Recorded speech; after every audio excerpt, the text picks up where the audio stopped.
Hi, I'm Jen Taylor, and I am so excited to get a chance to talk to you all today about launches, because let's face it, launches are a very exciting moment for us all. It's an opportunity for us to bring together all of the efforts that we have worked on as product people, as engineering, and as marketers, all of those insights and understanding, and think about how do we take all of that and get it in the hands of the customers and help them be successful with it. So, when to start planning your launch?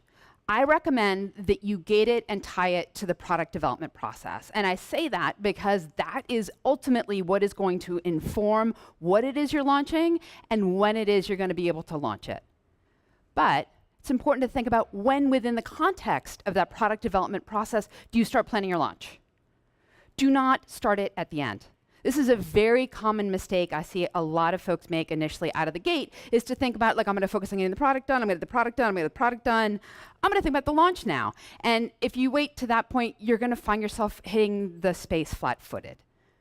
The best time and the best place to start thinking and partnering with the product and engineering and other folks across your organization about what the launch is and how you're going to go about doing it is much earlier in the process. Once the team has gone from speccing and scoping what they're actually going to build to actually starting to get it into development and as it starts to come to life. This enables you to be a part of those conversations that Indy was referencing, the ability to be in those conversations and understand the insights to then inform the positioning, the packaging, and what you're going to do from there. Okay. So what kind of launch do you need? They're kind of effectively two, if you polarize them, two kinds of launches. The first is what I call a big bang launch. And this is great if it's your 1.0, it's a big splash, you're ready to make the moment, you want to have a huge impact. It's also great to do once you feel like you confidently have product market fit. Because what you're trying to do here is drive a massive amount of awareness and adoption and engagement.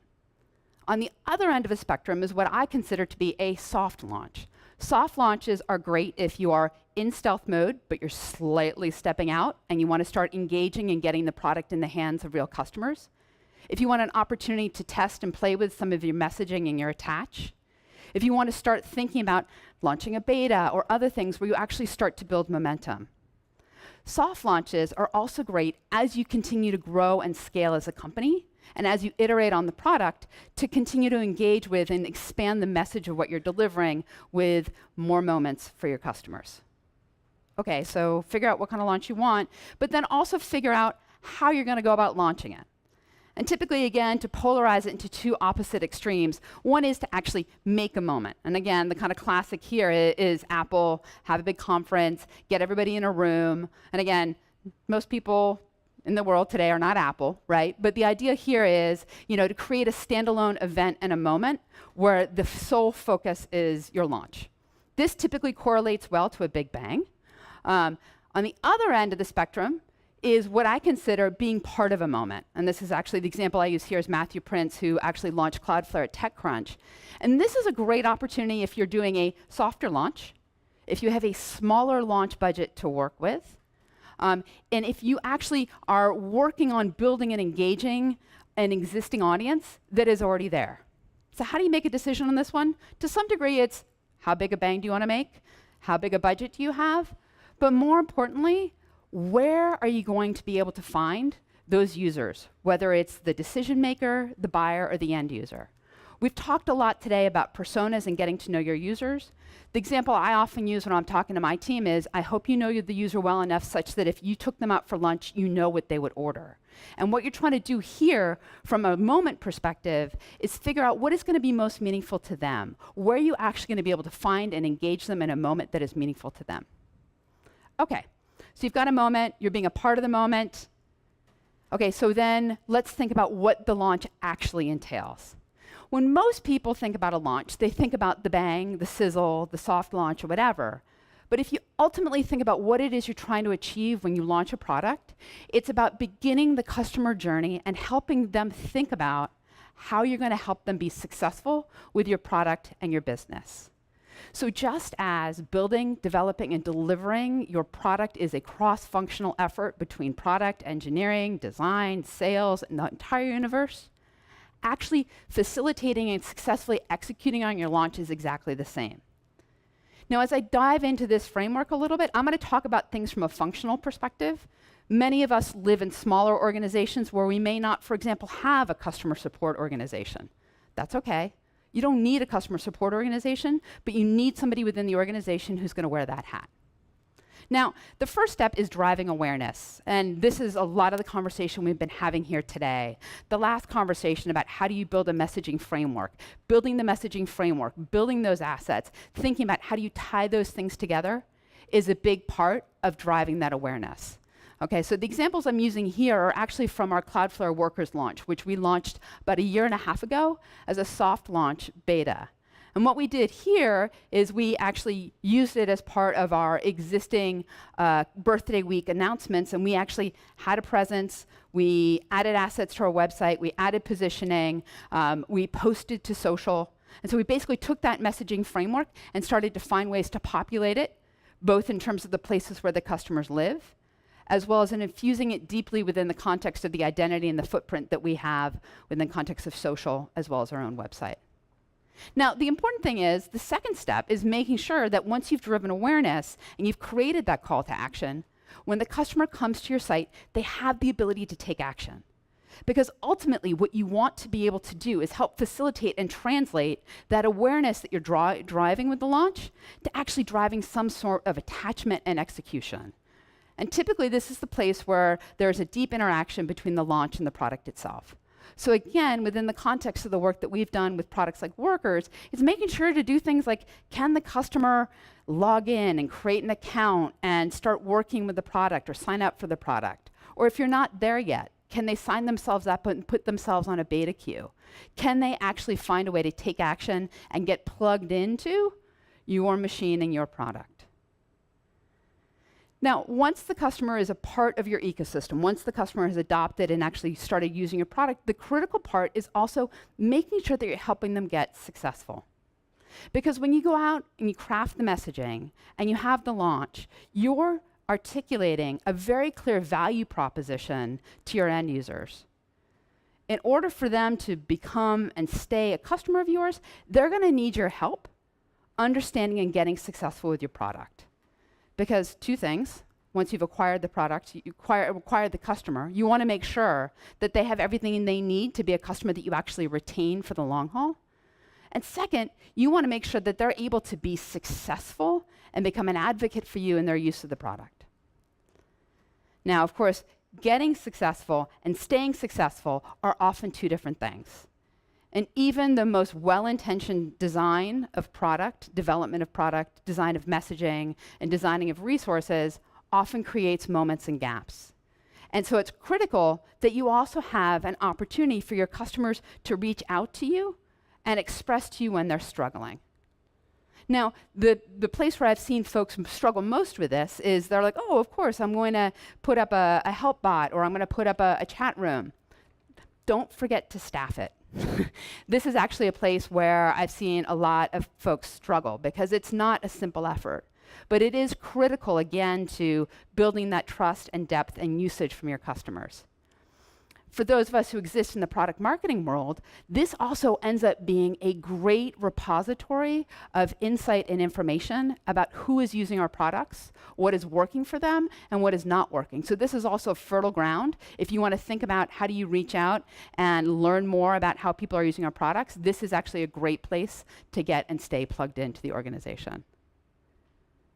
Now, the final step is making sure that you can continue to grow and help that customer be successful for the long haul.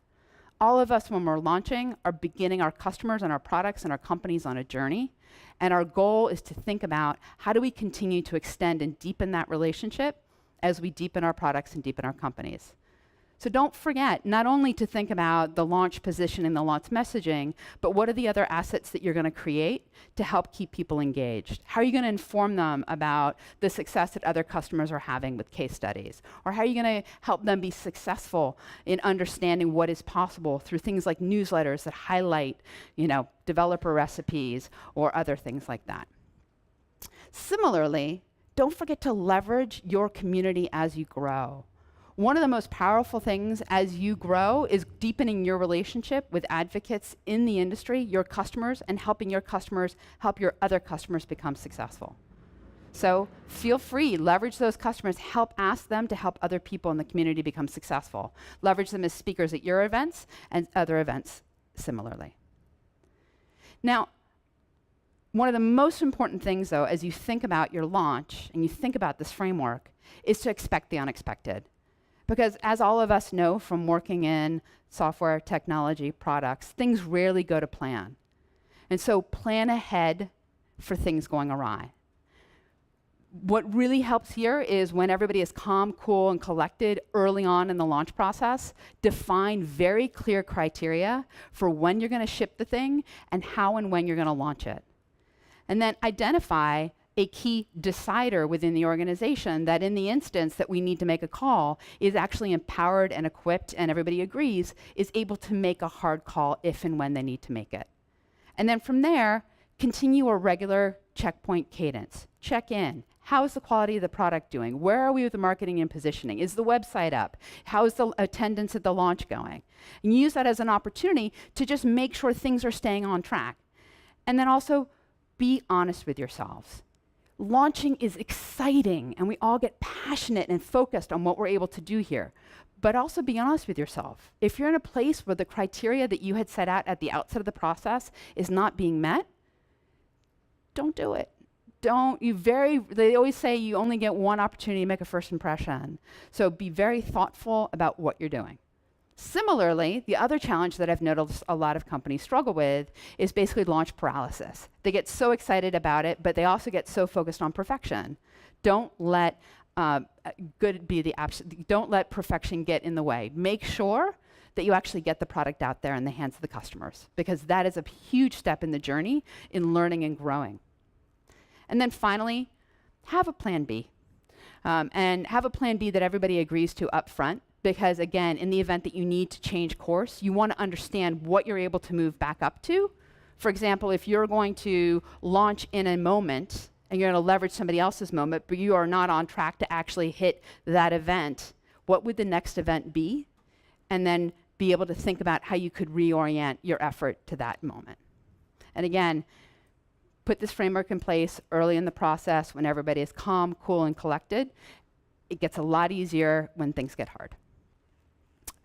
And then once you do launch, or as you're launching, instrument, try, learn, tweak, and repeat. And for me, I think of this both as a quantitative and a qualitative process.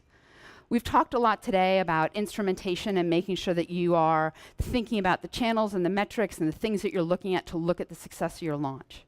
So instrument your assets and your outreach and figure out what is actually not working and not working in terms of driving awareness and conversion. But equally important to a quantitative analysis of your launch is making sure that you have a qualitative process internally to regroup and learn and grow as a team. As I mentioned a few moments ago, successfully launching a product is actually a cross-functional exercise. And it's important to give the team an opportunity at certain milestones to come back and talk about what's going well and what's not going well so they can continue to iterate and work together. This is especially important as you think about that total life cycle of helping a customer be successful. So if you're successful with your launches, the good news is your life is going to start to look like this, right? If you start to launch a product, you'll launch a subsequent release of a product, you'll start to launch a secondary product. So using this as an opportunity to learn early and often about what the shape of the launch machine within your organization is going to look like is critical. And again, use it as an opportunity to learn and iterate, because you're going to get a chance to run the engine on that machine again and again and again. So congratulations. Your award for success is the opportunity to keep doing it again and again and again. But finally, I just want to leave you with one last thought, which is if you use your success to make more success. Keep in touch with your customers. Use these as touch points and opportunities to build and learn and build those rapport and those relationships with those customers. Leverage customers as your advocates. Leverage them as people within the community that can help write tutorials, help train, run an event.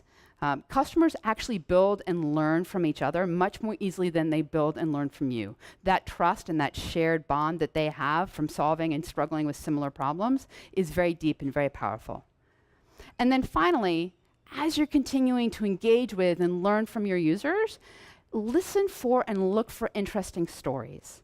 Because these are the places where you have real interesting, credible moments to think about, this is the problem we were looking to solve, this is the problem that we actually bought the solution for, and this is what we're actually able to achieve. And those interesting stories, even though kind of the quirkiest and the most off the wall, end up being the things that, again, really resonate with the broader market.